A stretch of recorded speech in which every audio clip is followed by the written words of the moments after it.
News Talk 1070 KHMO presents On the Mark with Mark Hespin.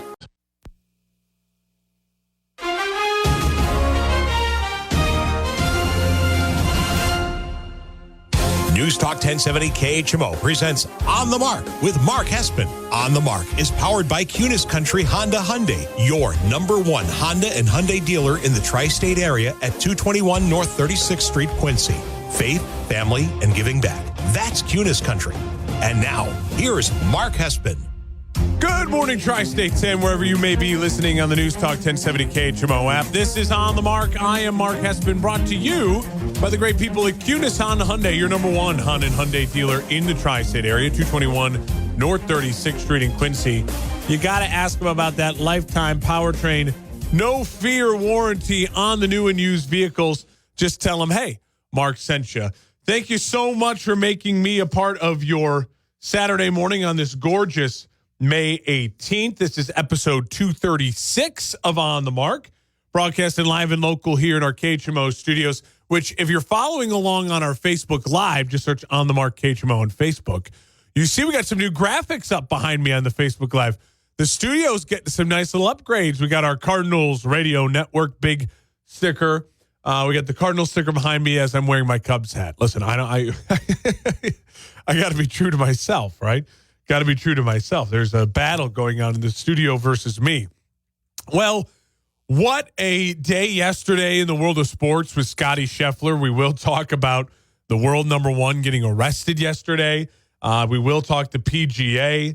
We have Game 6, Mavericks Thunder today. We have 2 Game 7s tomorrow in the NBA. We'll talk about all of that. We have all of these incredible things happening in the world of sports. But by far, the most important thing, and the thing I have to lead my show with, I think you know where I'm going with this, the NFL released the schedule. We have it in our hands. We can hold it. We can feel it. We can touch it. We can dream over it.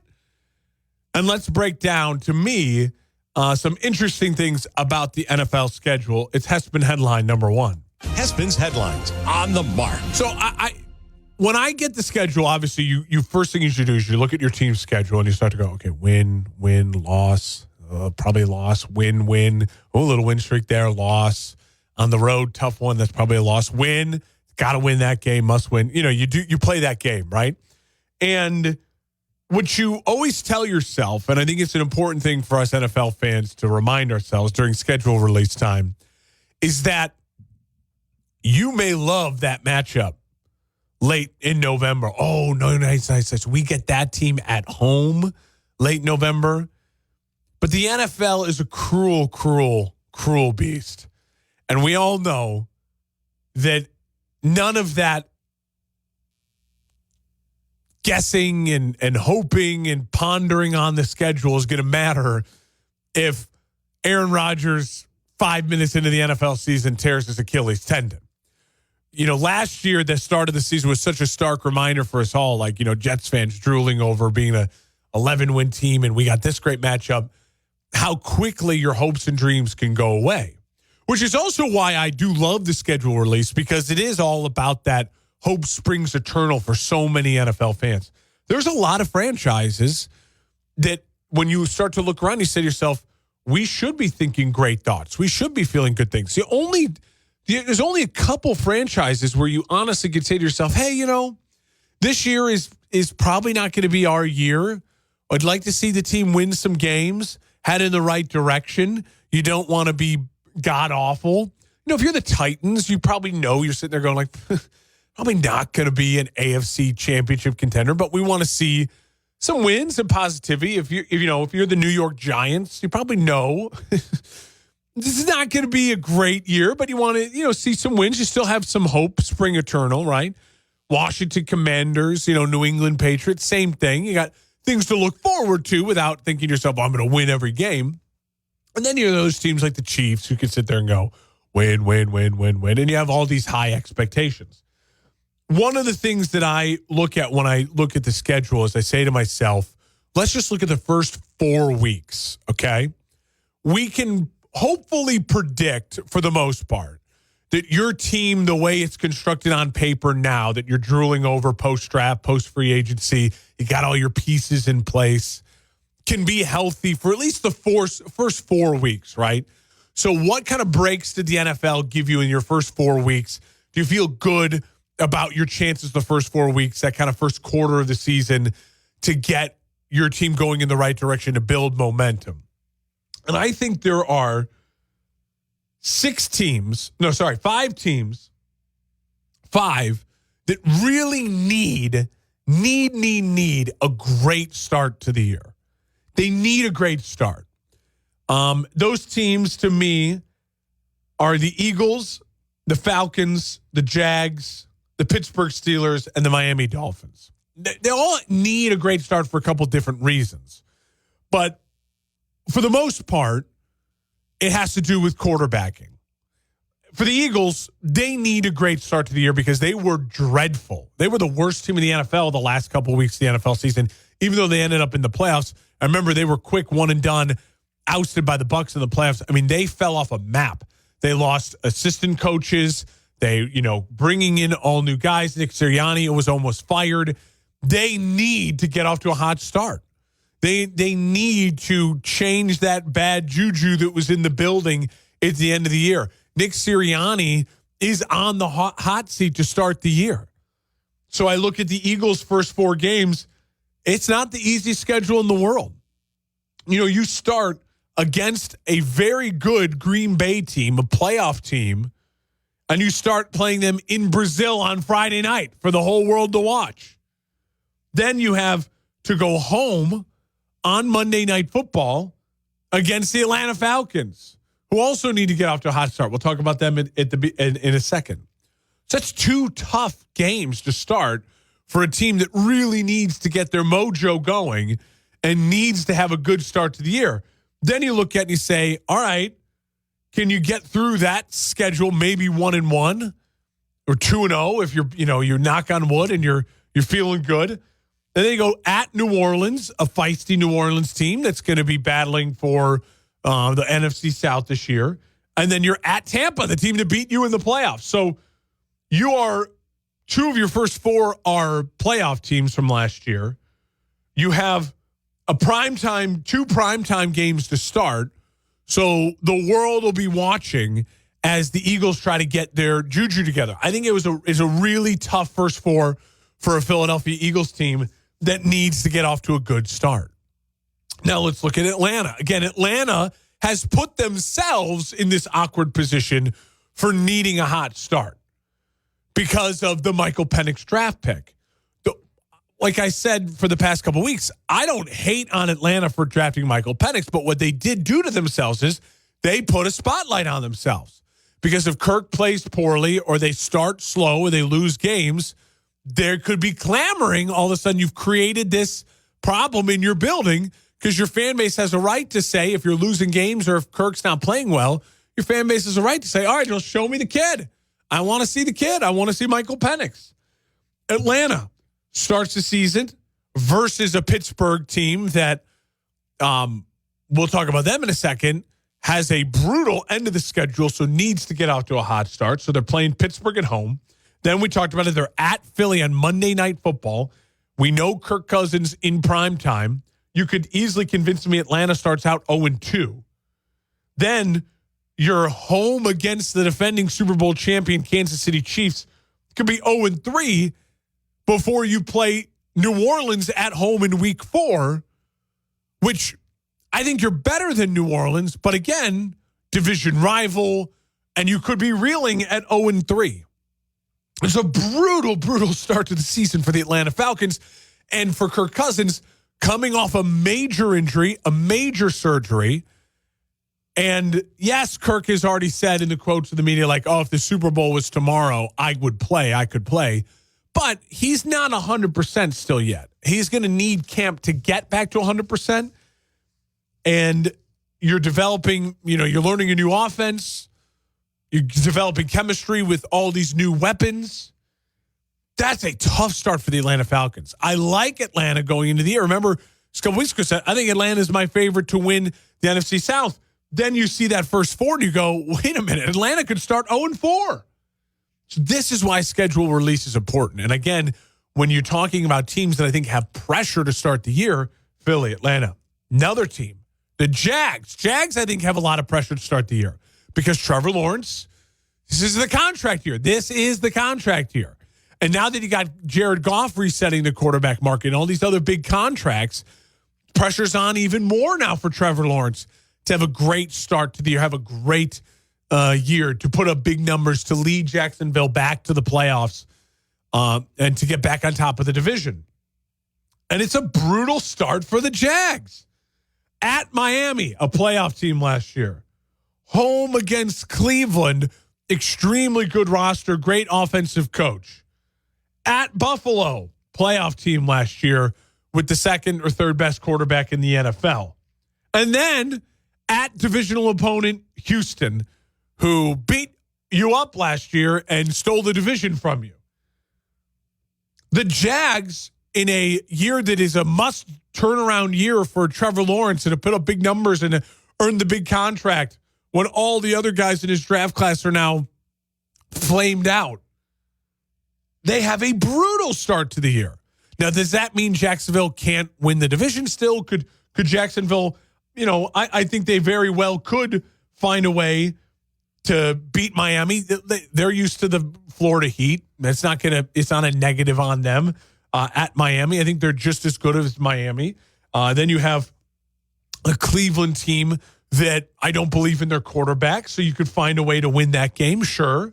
But it's a really, really tough start on paper for, again, a team that feels like it needs to get out to a hot start to avoid the questions and avoid the get-ups of the world and the on the smaller scale, my shows of the world, for being really critical of what's wrong with Trevor Lawrence. Do the Jags need to draft a quarterback? So it's a really, really tough start. And then let's talk about Pittsburgh. Pittsburgh's end of the season schedule is brutal. If you haven't seen it yet, the Pittsburgh Steelers, their last 7 games, listen to this: Ravens, Browns, Bengals, Browns, Eagles, Ravens, Chiefs, Bengals. They have all of their divisional games. 2 games against the Bengals, 2 games against the Browns, 2 games against the Ravens, all November on. And, their break in there that's not a divisional game is in-state rival and team that made the playoffs last year, Philadelphia. Just a brutal, brutal draw for the Pittsburgh Steelers. So if you're Pittsburgh and you're Mike Tomlin and you have this winning record and you're trying to make the playoffs, you're trying to bounce back, and you're Russell Wilson and you're trying to keep your job and earn a job, you've got to get out to a hot start. But it's a tricky start to the schedule. They're at Atlanta. Very good Atlanta team that we just said needs to get to a hot start. Then they got to travel to Denver, so on the road, and a Russell Wilson revenge game early in the season. So you could easily start off 0-2, and you still have the back end of that brutal schedule. Now, I think they win at Denver, so maybe you're 1-1. But then you have home against Justin Herbert and the Chargers, and then your early gimme is at Indianapolis, and we just don't know with Anthony Richardson what that's going to look like. But certainly you'd rather get him week 1 than week 4 when he maybe gets in a groove and Shane Steichen might have that thing humming. It's a brutal, brutal schedule for the Pittsburgh Steelers. And after that 4, before they hit their bad stretch I just mentioned, their other gimme games are at the Raiders. So you get the Raiders, but you got to go to Las Vegas. You get a home game against the Giants. You got to win that one. You get a home game against the Jets, but that's Sunday night football. And you have a home game against the Cowboys, and that's also Sunday night football. So the Pittsburgh Steelers, man, it's tough. Their division is great, so there's nothing you could do about it, but that is just a brutal, brutal draw. Pittsburgh has got to find a way to go 3-1 in that stretch, and that's a tough stretch at the beginning of the year. Atlanta, Denver, Chargers, Indy. Look out. Pittsburgh's one of those, off the bat, I'm saying to myself, they could end up being like a 5-win team. And it just feels weird because it's Mike Tomlin, it's the Steelers, but what a disastrous draw for the Pittsburgh Steelers. And then finally, I think the other team that's under a ton of pressure to start the season off really, really well, and again, it comes down to the quarterback, is Tua and the Dolphins. If I'm the Dolphins, I don't give Tua a contract this offseason. There's rumblings that they're having discussions, but I just don't do it, especially after Jared Goff just reset the market. You cannot pay Tua what Jared Goff just got. You just cannot do it. You will doom your franchise. You will doom your franchise. I could pay Tua 4 years, 120 guaranteed, and just $30 million guaranteed a year. If Tua wants that deal, I'd give that to him. I can't go into the high 30s or 40s or 50s of millions of dollars for Tua. I just can't do it unless he has an incredible year this year and wins a playoff game. I would ride out the contract with Tua. I would not sign him. It's a giant year for Tua. And again, Miami starts off with a pretty tough schedule. You get a Jacksonville team that you don't get any, weather help from. You go Buffalo in week 2. And with Miami getting to go to Buffalo in week 2, they're home against Buffalo in week 2.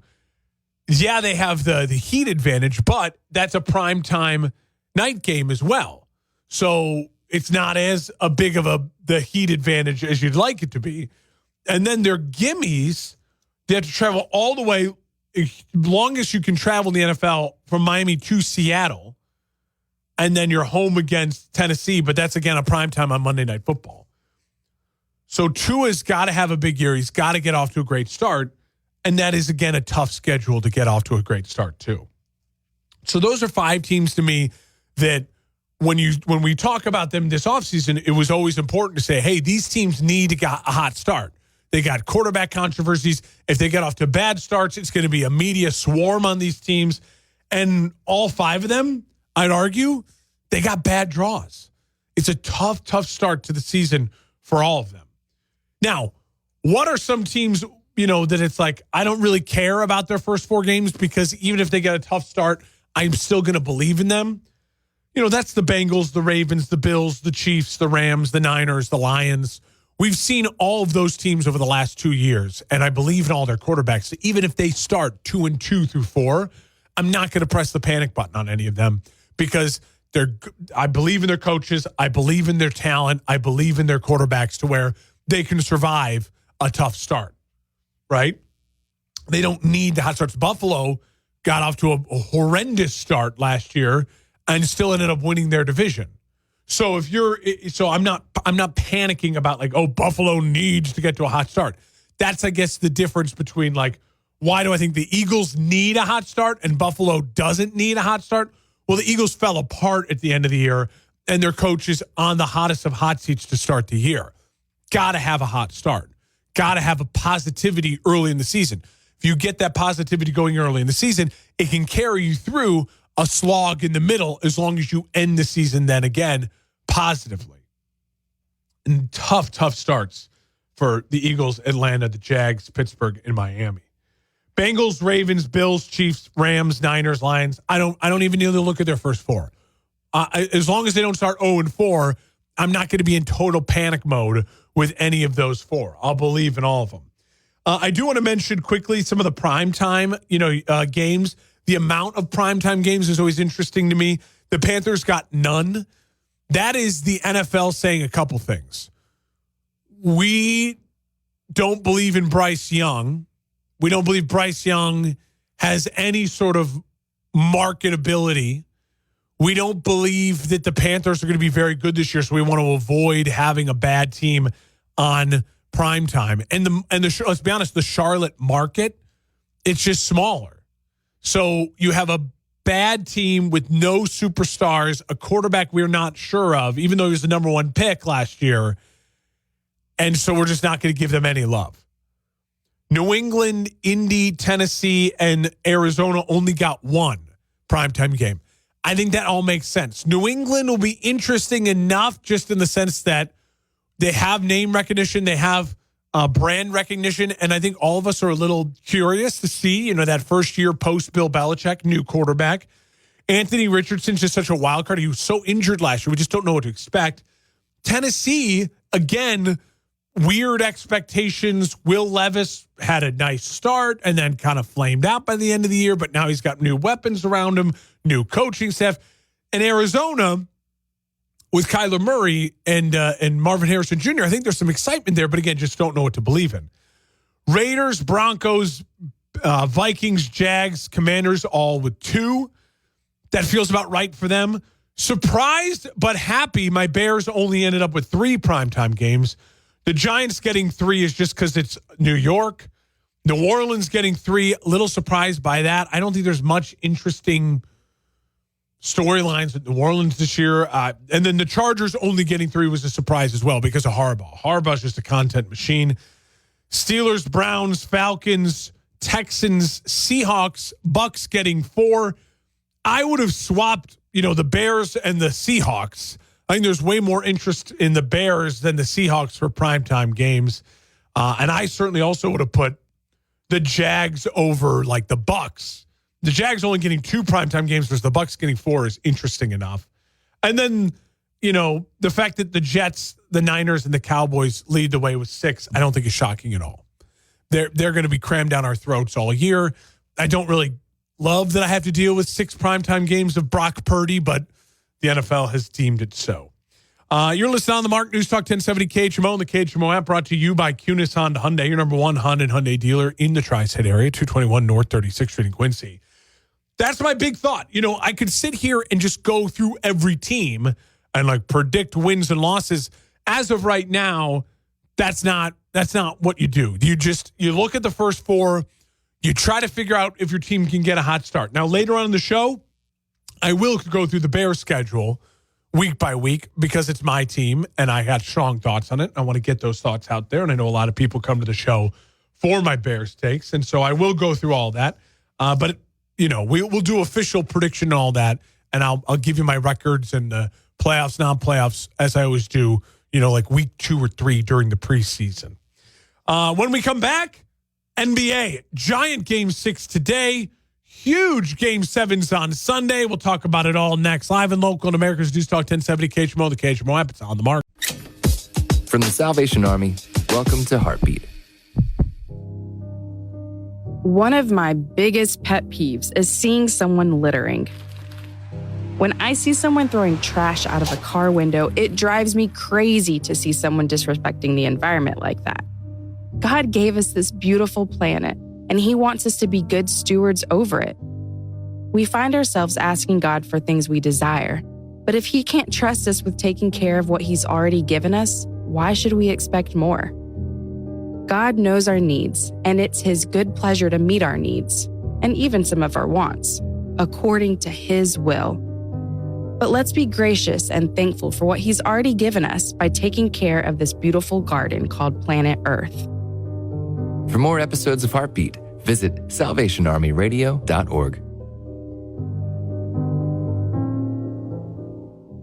1070 KHMO. Welcome on back to On the Mark here on News Talk 1070 KHMO and the KHMO app, brought to you by Cunis Honda Hyundai.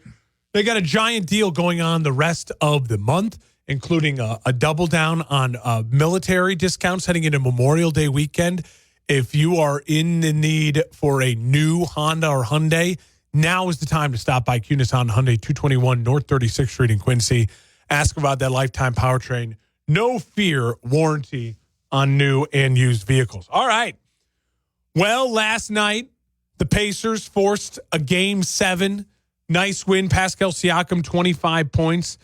He's been very good in this series. And Pascal Siakam, to me, is one of the really important big-time free agents in the NBA this offseason. He could move with the right team, absolutely help make a good team into a championship contending team. I'll say this, I think the Knicks have just been so fascinating to watch because they are literally just on fumes. They're just on fumes. They obviously been without Randall the whole playoffs and the rest of the year. Hartenstein has just had to play insane minutes, and but you're basically just playing guards at this point in time. OG's been out with the hamstring strain. They just don't have the bodies they need. But Jalen Brunson is somehow, and Josh Hart and DiVincenzo just somehow kept them going. And I think if you're asking me to make my prediction, I'm going to take the Knicks at the Garden in Game 7. I think when it comes down to Game 7s, don't overthink it. Yes, crazy things can happen, right? There was that Game 7 for the Bucks the year after they won the finals against the Celtics, and then the Celtics ended up going to the finals and then losing to the Warriors, where the Bucks were the better team, but Grant Williams hit like 7 corner threes that game, and they just got stunned. Some one role player has an insane performance, and the better team can win or lose. I right now think the better team is Indiana. They're just the healthier team with the better. Their star players are actually able to play. Miles Turner, Siakam, Halliburton. They're all actually able to go compared to the poor Knicks who are on the backups to the backup to the backups. But when it comes to Game 7, my philosophy is always this: does the home team have their star player, and is the star player playing well? Jalen Brunson is playing out of his mind, and the Garden is going to be rocking. So I'll take the Knicks in Game 7.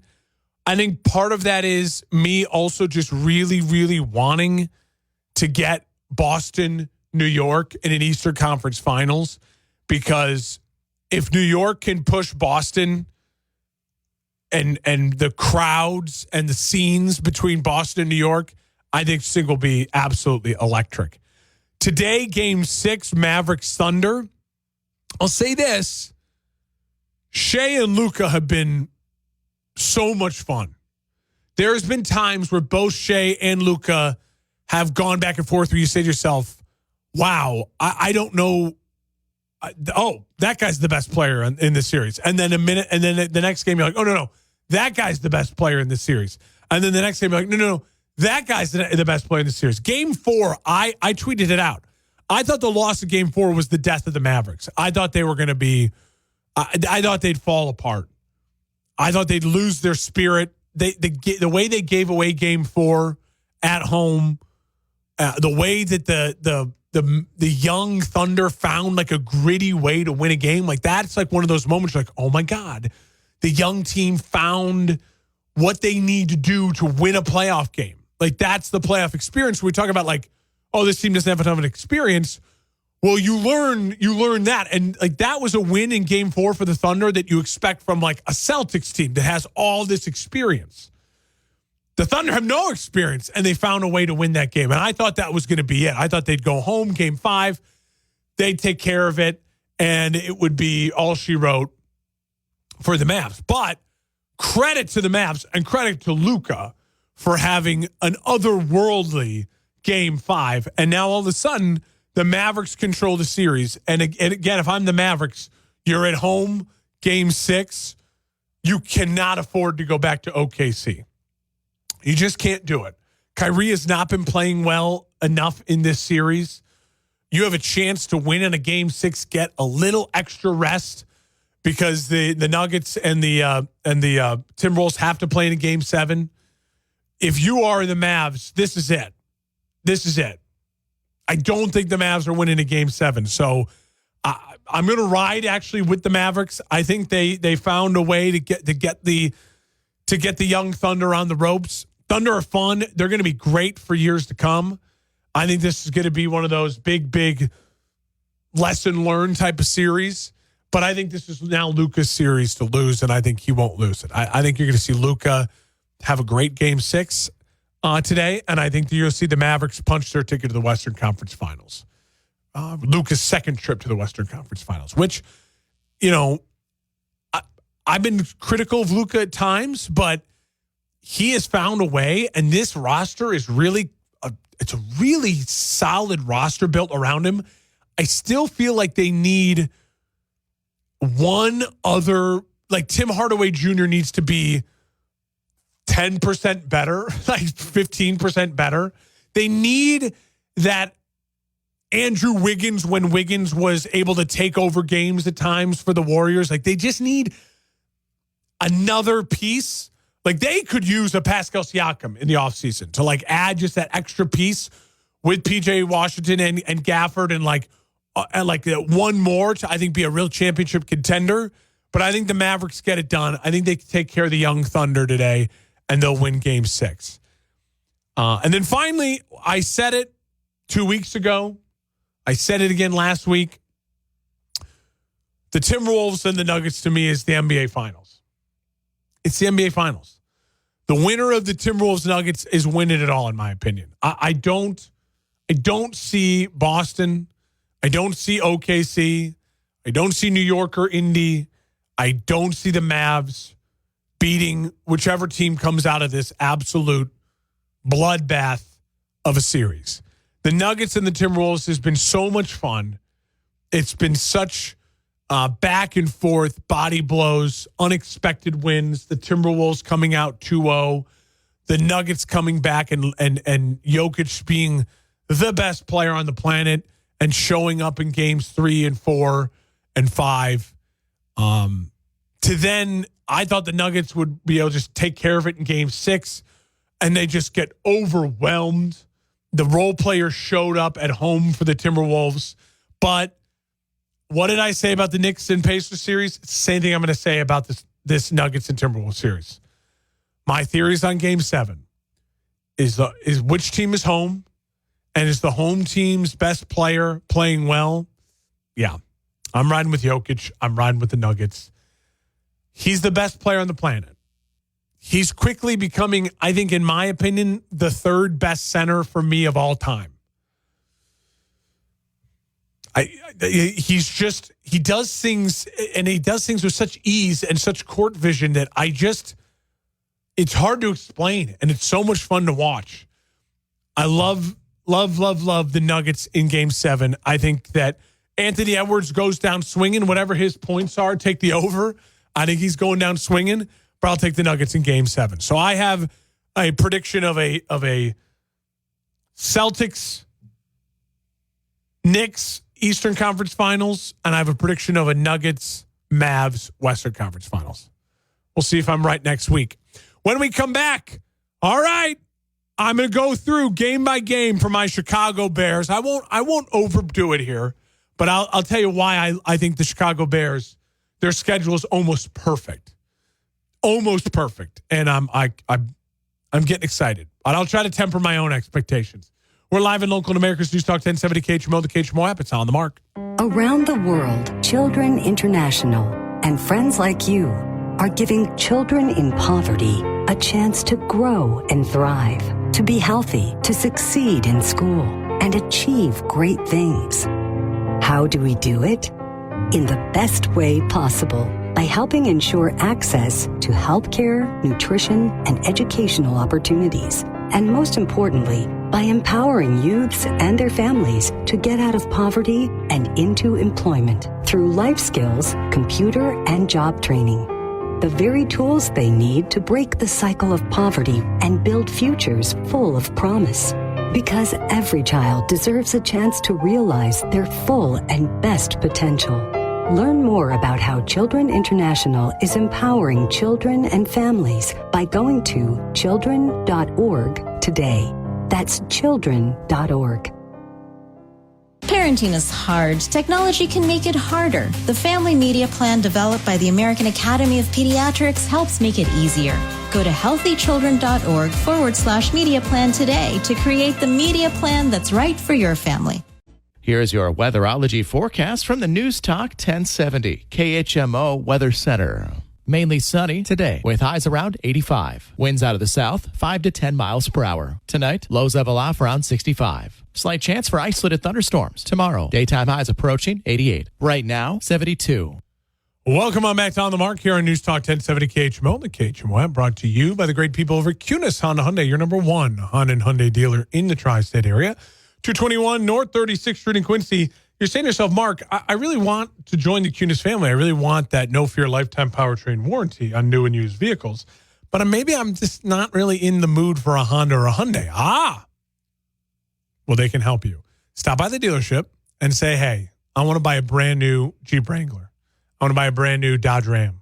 I want to buy a brand new GMC and see what they can do for you. It's that Kunis network of dealers. It is special. They are special. And tell them Mark sent you. All right. So let me go through it.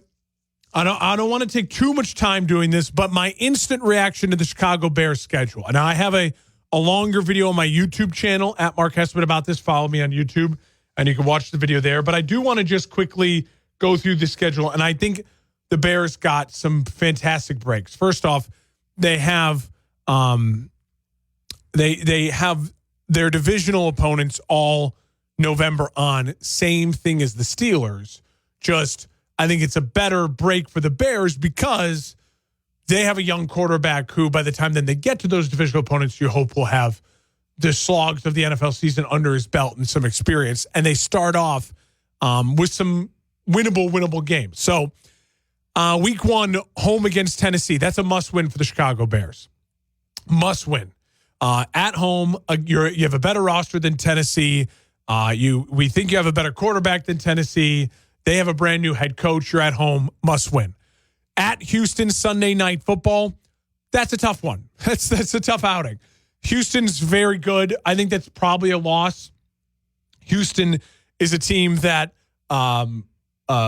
you'd like to see the battles between a Caleb Williams and a C.J. Stroud for years to come. But I think that's probably a loss, and that's okay. That's all right. Starting 1-1. I think then you have another very winnable game, and a game I think they do win at Indianapolis, Sunday, September 22nd.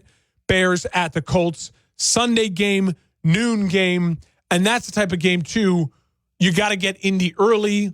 Better roster than Indy.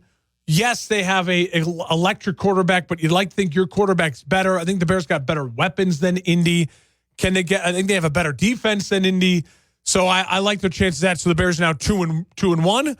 Then you come home against a Rams team. I think that's probably a loss. That's the one part of the bummer in the schedule.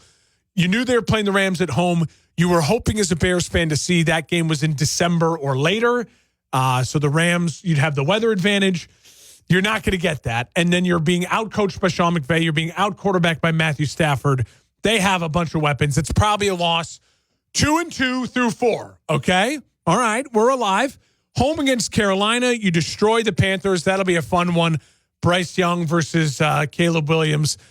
Bears are now 3-2, early October. Then they have to go to London to play the Jags. Probably a loss. So the Bears are 3-3 through week 6. Then it's the bye week. Early bye, I don't love it, but I do love that they have the bye after the travel with the Jags. And if you're 3-3, like I predicted, you can kind of reset, right? Off to a pretty good start. Hopefully Caleb's playing well. And the losses, maybe it's just a weird, other team played an immaculate game type of weird thing could happen. Who knows? Bears are 3-3. They cannot be worse than 3-3 going into the bye. They need to find a way to win 3 of those first 6. Carolina, Tennessee are got to be gimmies. And then can you win one other, either Houston, Indy, or Jacksonville, one of the other AFC or the Rams at home. I think that's a tough game, but find one other win there. I think it's possible. Bears are 3-3 through the bye. Then here is the stretch where I think the Bears can get to double-digit wins. You get your bye week, you reset your offense, everyone gets healthy, and then you have 5 winnable games. 5 winnable games in a row. And I think the Bears could go on a 5-game win streak. At Washington, against the number 2 overall pick, Jane Daniels, the Bears are a better team than Washington. They have a much better roster, and we'd like to think we have the better quarterback. You win that game. You beat Arizona on the road. Again, much better roster than Arizona, and a quarterback who you'd like to think is just as good as Kyler Murray. And so 2 very winnable road games. Now, they are on the road. Anything can happen, but those are like Bears got to find a way to win those games. You're 5-3 now. Then you come home against a New England team that could be the worst team in the NFL. that's got to be a win as well. You got to put that down as a must-win game. 3-game win streak. 6-3. Here come the Bears. Feeling good, playing great football, and then they get Green Bay at home. This is the game. This is the linchpin of the season. Can they find a way to beat Green Bay at home? Can Caleb Williams, 3-game win streak, riding high? I think they do. 4-game win streak. Now all of a sudden we're talking about the Bears. It's like, oh man, look out for the Bears. They could be actually competing for a wild card spot and putting pressure on Detroit in the division. You then get Minnesota at home, so 3 home games in a row. All of them noon on Fox. You don't have to worry about the pressure of prime time. You're at home. Noon starts. I think those are all winnable games. You beat Minnesota. 5-game win streak. The Bears are 8-3. Then you have 1, 2, 3, 4, 5, 6 games left. You're 8-3. You just got to find a way to get to 10 wins, and you're in the playoffs. So that 5-game stretch, in my opinion, is the most important stretch of the Bears season. Post the bye, at Washington, at Arizona, home against New England, home against Green Bay, home against Minnesota, 5-0. If you can go 5-0 there, the Bears can make the playoffs, especially if they're better than 3-3 going into the bye. Now, I think 3-3 is probably the realistic standings going into the bye. So now you're at 8-3. Then you just got to find 2 wins. Can you beat Minnesota in Minnesota? I think so. You probably lose both to Detroit. You probably lose at San Francisco. And then you have home against Seattle and then at Green Bay. So you've just got to find 2 wins in the Minnesota, Seattle, and then maybe steal one against Detroit. You get to 11. I think the ceiling is 11. I would be shocked if the Bears won more than 11. I think the ceiling's 11. And a lot of that to me is Matt Eberflus, and I just don't know what yet to believe in him. I haven't seen him rise above. All I've seen is his defense got really good after they added a really good player last year in Montez Sweat. So I believe in that. And I think the defense got better in the offseason.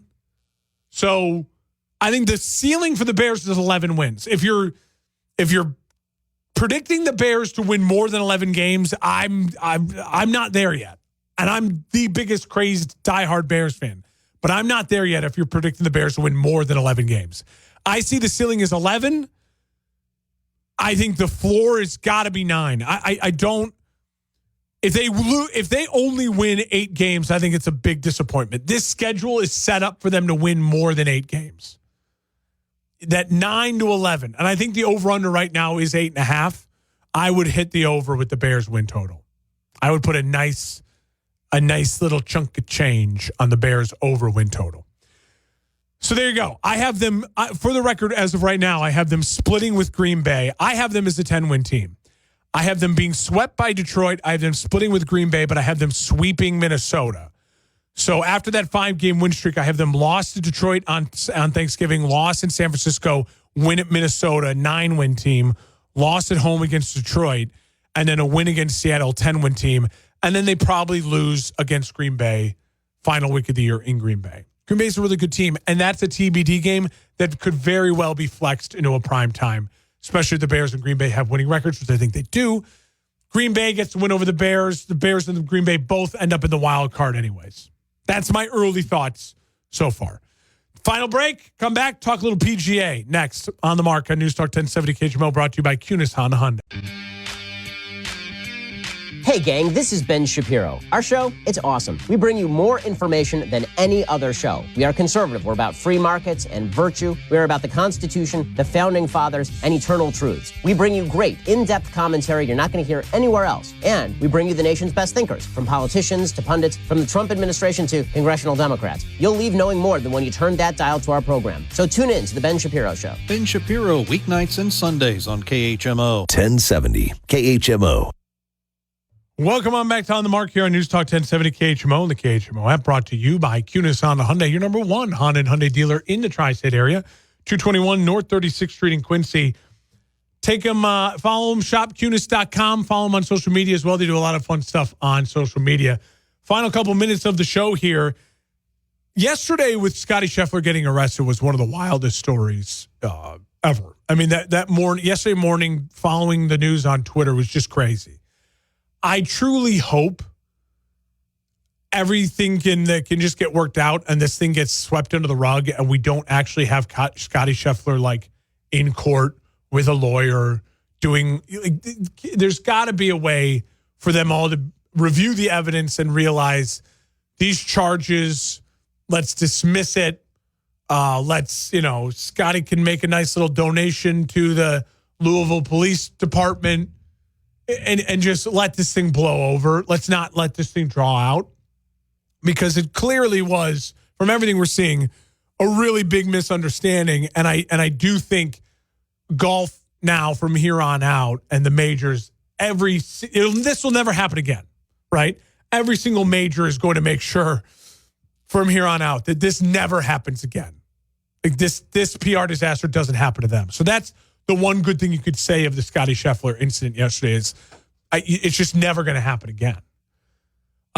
As far as the PGA this weekend, man, oh man, are they lucky. This is a great field for the PGA.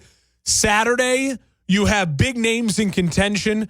Schauffele, Morikawa, Bryson DeChambeau, Scottie Scheffler, all within 3 shots of the lead. That is huge for the PGA. And then you have names like Tony Finau, Hideki Matsuyama, Brooks Koepka, all within 5 shots of the lead. So one of them could obviously get hot, big names. And then there's interesting names there in that -5, -6 who you say, hey, could they go on a run? Rory, Justin Rose, Justin Thomas, Max Homa, Jordan Spieth at -4. So you have some names. The only big names to not make the cut, who were they? John Rahm, Phil, and Tiger. Which Tiger, it's getting to the point where it's like, it's fun to watch because Tiger's out there, but he's not winning. He's just not winning anything. It's not going to happen. It's not going to happen. I truly believe that. And John Rahm, man, he has not been playing great golf since he switched to the LIV Tour. He is getting like bit by the golf karma gods. He has looked very pedestrian since switching to LIV. I don't think Xander Schauffele is going to be able to hold on to the lead. I think I already placed my bets. You know, if you follow me on Twitter, I put money on Morikawa, Koepka, Scheffler, Hideki Matsuyama, and Spieth. So 4 of my 5 are wildly alive in this thing. So I'm pumped about that. Enjoy this Saturday. Enjoy this weekend. We got Game 7s tomorrow, Game 6 today, PGA the rest of the weekend. Follow me on all social media at Mark Hespen, MarkHespen. Follow the show on the Mark H. Mo on Facebook. And we'll talk to you next week.